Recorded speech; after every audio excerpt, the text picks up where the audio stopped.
ये जो आप कहते हैं ना क्राइम रेट बढ़ गया, इसको अगर आप होलिस्टिकली देखें तो आज जितने एफआईआर होते हैं पहले एफआईआर नहीं होते थे।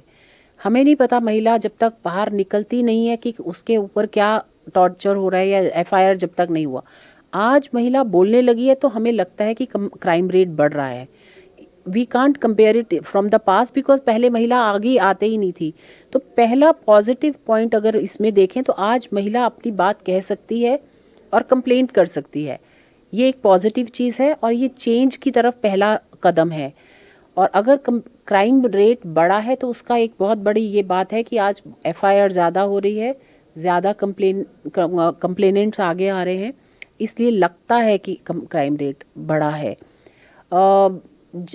ये भी मैं मानती हूँ कि ग्रूसम केसेस बढ़े हैं पूरे इंडिया में, और उसका एक बहुत बड़ा कारण ये है कि जो इंटरनेट है उस पे किस प्रकार से बच्चे, अगर आपने अभी देखा कि श्रद्धा मर्डर केस में इतने पीसेस किए, उसके साथ साथ आपने देखा 10 केसेस ऐसे आ गए पूरे इंडिया से। एक चीज़ जिसको हम ये एग्जाम्पल लेना चाहिए कि ऐसा नहीं करना चाहिए, कुछ ऐसे माइंड्स भी हैं जो उनसे एग्जाम्पल लेते हैं कि हम ऐसा भी कर सकते हैं, और वो इंटरनेट पे बहुत ग्रूसमली डिपिक्ट किया जाता है कि ऐसे ऐसे कर सकते हैं। अगर आपने देखा कि एसिड अटैक हुआ भी दिल्ली में, एसिड बिकना बंद हो गया है, कई राज्यों में बंद हो गया है। सुप्रीम कोर्ट की गाइडलाइन से आप नहीं बेच सकते बिना उसके लाइसेंस के, लेकिन ऑनलाइन अभी तक भी एसिड अवेलेबल, ये भी एक ऑनलाइन का वो चैलेंज है।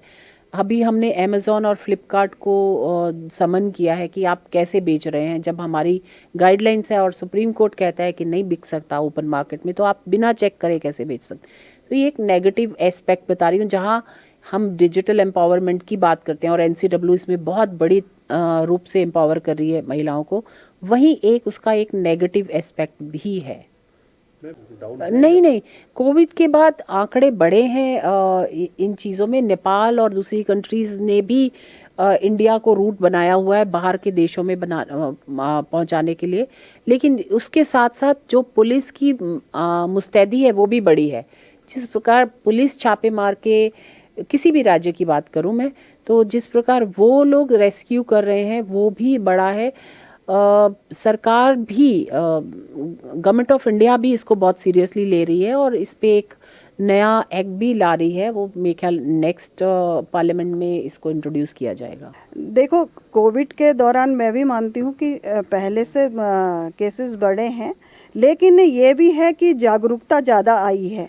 अब महिलाएं दबाती नहीं हैं। कई बार क्या होता था, परिवार सोचता था अरे ये बात बाहर जाएगी, समाज के सामने जाएगी, तो फिर कहीं रिश्ता नहीं होगा, कहीं ऐसा हो जाएगा, परिवार की हंसी होगी। लेकिन अब महिलाओं में जागरूकता बहुत आई है, इसलिए वो अपनी बात रखने उचित स्थान पे आ रहे हैं, उचित जगह पे अपनी बात रख रहे हैं।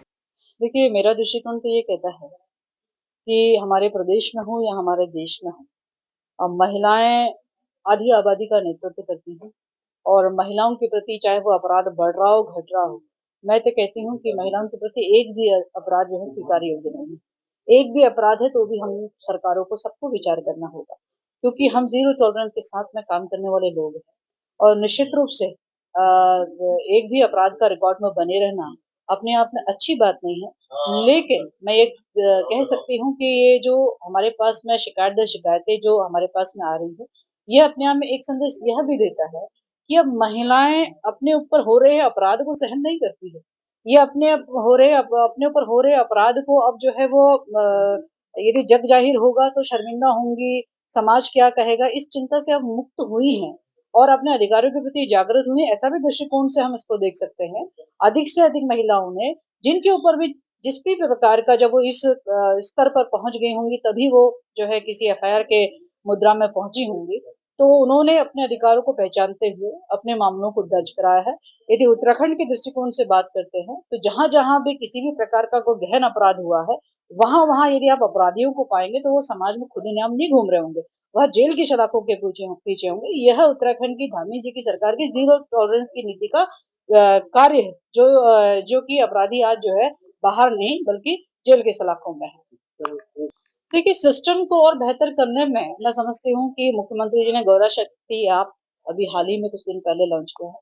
कामकाजी महिलाओं के लिए छात्रावास बनाने का निर्णय हर जनपद में लिया गया है। One stop centre active mode में है। 181 उनकी हेल्पलाइन नंबर है। महिला आयोग अपने आप में अस्तित्व में है। बाल अधिकार संरक्षण आयोग अपने आप में अस्तित्व में है।